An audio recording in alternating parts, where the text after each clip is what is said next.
Author Tiffany Gertze said her book is a tell-all and not a rumor or scandal.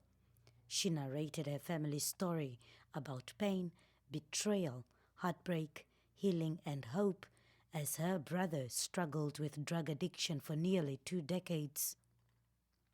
Our family didn't plan to face addiction. Nobody does. But addiction doesn't knock politely. It storms in and it rearranges everything. And for 18 years, me and my family was caught in the grip of crack cocaine addiction. It took us 18 years because at first it was just a youngster, it was just experimenting, and second, we were enablers hiding this thing from the public.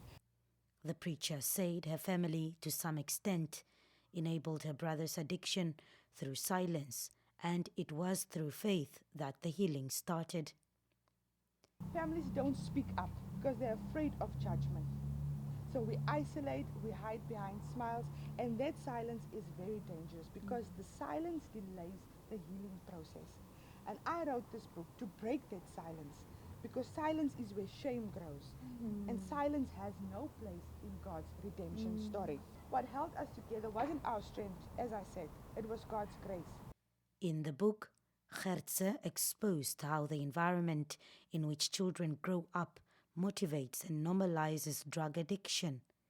She further explored the role the community plays when an addict tries to recover.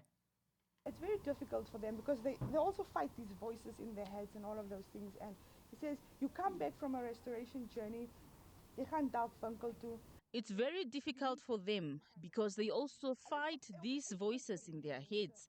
My brother says when you come back from a restoration journey, you go to a shop and then you accidentally meet a dealer inside the shop.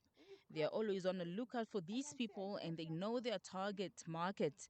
My brother says sometimes you don't have the thought of using these things, but then you cross this person and he says, I have new stuff. Here is a tester, he puts it in your hand and then he gets hooked again.